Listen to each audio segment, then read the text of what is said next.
Hello everyone, thank you all for returning back to another listen and to stay away from narcs.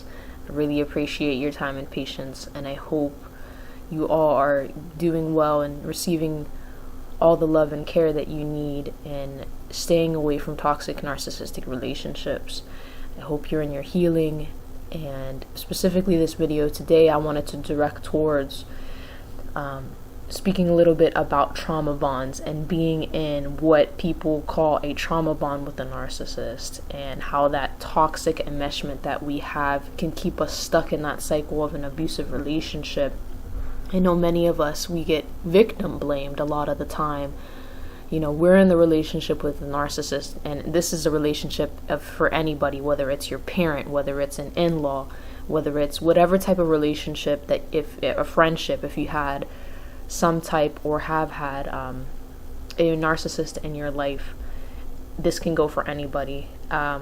People know what it's like to be in a trauma bond and in an abusive cycle where, especially, you know, people on the outside are looking at you and they're questioning you and they're asking you, like, why are you staying in this relationship? What is keeping you stuck? And you know, much of the times we feel victim blamed, and we get victim blamed because we're in this loop that is very destructive.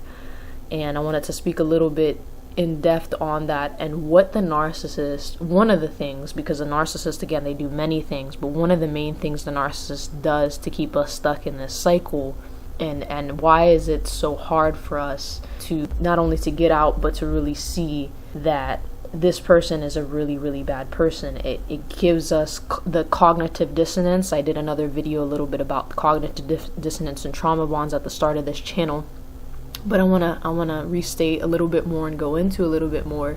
Again, cognitive dissonance, for those that don't know, is you know, it's a difference between what you feel and what you believe, right? So you may feel that this person is a bad person, but your thoughts don't match up with that feeling. And when that doesn't match and that doesn't balance out, it's very hard for you, when your thoughts and your feelings do not align, for you to say, this person is a bad person, I need to get out of this relationship. Or it could be vice versa. It could be, well, you feel this person is good, but everybody else on the outside is telling you that they're bad, and you have these very conflicting thoughts and emotions that does not enable you to be, you know, rationally aligned and emotionally aligned in the correct way for you to be able to clearly see. So I'm going to go ahead and speak about a little of this. And there's just a little quote. I might be putting quotes here or there in some of these videos.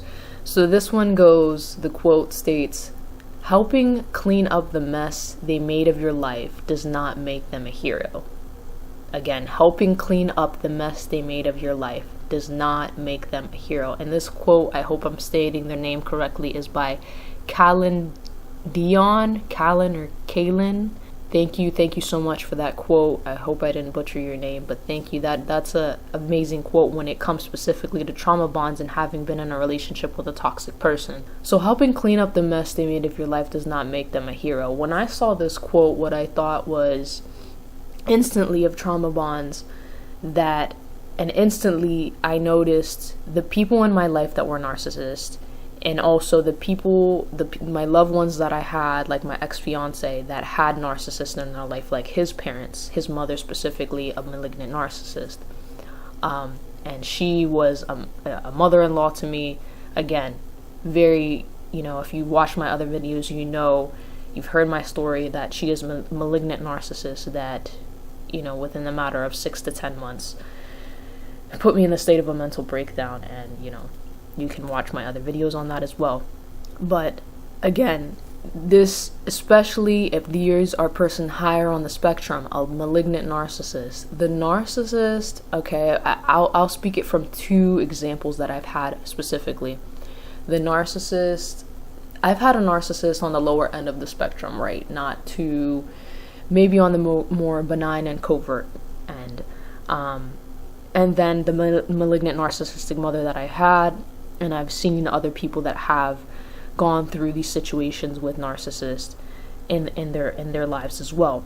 what I mean and what this quote means, that's saying helping clean up the mess they made of your life does not make them a hero, is that, I'll give you an example, and again, everybody could gather in the comments, and if you have your own stories and examples of how this occurred to you and you want us to give us more insight and be more specific, please, let's do so. We heal that way, hearing each other's stories and hearing and knowing and being validated through this.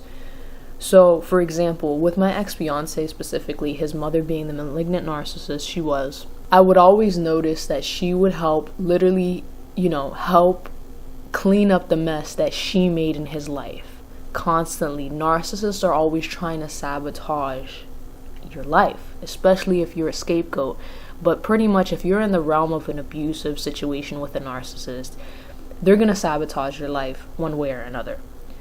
And the way that they keep you stuck in this cycle of what people call a trauma bond is to act like they did not mean it, try to clean it up, and act like nothing ever happened the next day. And let us know in the comments if you've ever been in this situation where you're with somebody and maybe it can be multiple things. Maybe they've raged at you. You feel like you are emotionally abused from them. It doesn't even have to be physical abuse, right? They threw things across the room. They may have, there's time and time after again where you feel like they're sabotaging you, or you feeling like they're emotionally and or physically in any way assaulting you, and you just feel like you're walking on eggshells around them. Or they literally sabotage your literal stuff, right? They can sabotage your car, they can throw away your clothes, whatever it is. But then the next day, they can either throw a fake apology at you if they, if they're that, I guess, want to be that fake. They'll throw this little fake apology. Oh, I'm sorry if I ever hurt you. We all know the fake apologies, and they'll act like nothing happened. And then the next day, or, whenever, they'll act like they want to make up for it. And, all narcissists are different. Some narcissists will make up for it by, maybe if they sabotage your car, specifically in the example of my ex-fiance, his mother would constantly sabotage his car. Literally slash. When I say literally slash up his tires. You'll hear this in my other videos. I go more in depth on this story. But she literally slashed his tire. She literally sabotages his car. And I would always notice, every month that time and time again, I would see there's something wrong with his car. And all of his family members thought that he was just very irresponsible with his car. Well, come to find out, she was slashing his tires. She was doing everything in her ability to sabotage his car. And I've heard stories of people, narcissists letting out, the literal oil in your car, sabotaging your car, sabotaging your room, your belongings, whatever be it. And then either the next day or a few weeks later, she would act like nothing occurred and go buy him brand new tires. Okay? Now let's just pause on that and reflect on that. Think of that for a second. Somebody, especially if this person is financially abusing you, that's extremely hard to get out of, right? Because this person, is usually this person that, has extremely love bombed us, right? In the beginning, given us everything we wanted and desired for. Then the day that they sabotage our stuff, they act like nothing happened, and then they try to clean up the mess and fix the mess. Buy us some brand new tires, whatever tires we want, right? They actually think that the abuse is validated that way. And that is one of the major reasons we end up in these trauma bonds and staying in these abusive cycles, because they even make us believe that what they did is apologized for, it's okay, and it's taken care of, because they're constantly trying to, quote unquote, I guess, fakingly clean up their mess.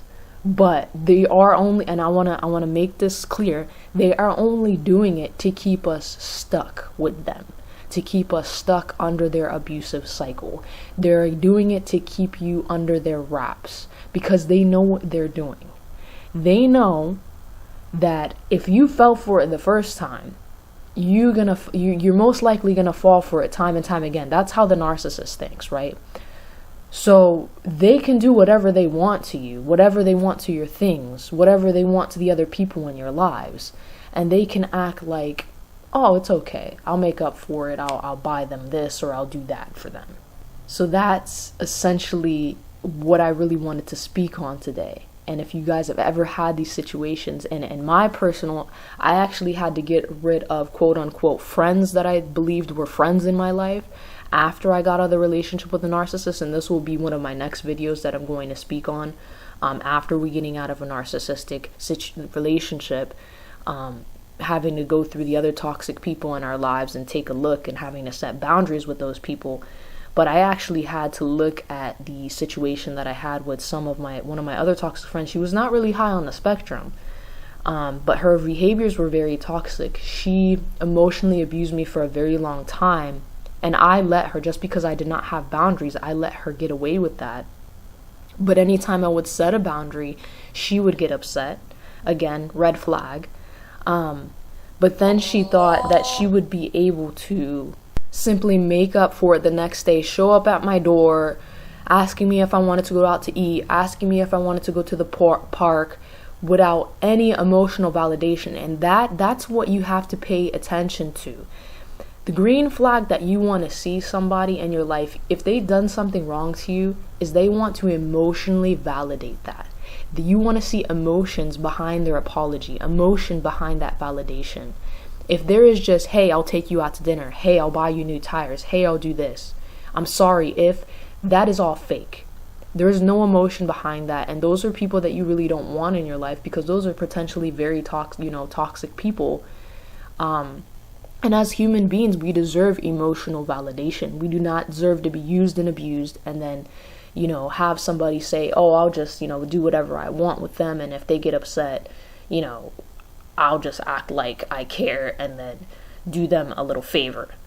No. You guys, I hope that you pay attention to that. And, that's what I had to do. I had to get rid of that person in my life, because she would constantly do that to me, constantly act like it was okay. And I fell for it. And I was stuck in the relationship a lot of times. Now that I look back, I understand why so many people were telling me, like, why are you friends with this person? But you don't really understand, especially if you are a very highly compassionate, empathic person, and or you had childhood abuse that has made you susceptible to this type of being stuck in a cycle. You think it's normal. We think it's normal if we had early childhood abuse that keeps us stuck in these type of cycles, or if we're highly compassionate and we want to see the best in people and we give people the benefit of the doubt. So I appreciate you listening, and I promise I'm going to be back with more videos. I just made a move to another state and it's been very hectic, but I thank you and I wish you well. I wish you healing. If you have any questions or comments that you'd like to put in the video, any topics that you would like me to discuss, please do now. Like, comment, and subscribe to keep me going, and I appreciate it. Thank you guys. I wish you love, healing, peace. Stay away from narcs and live in a peaceful life. Thank you. Have a good one.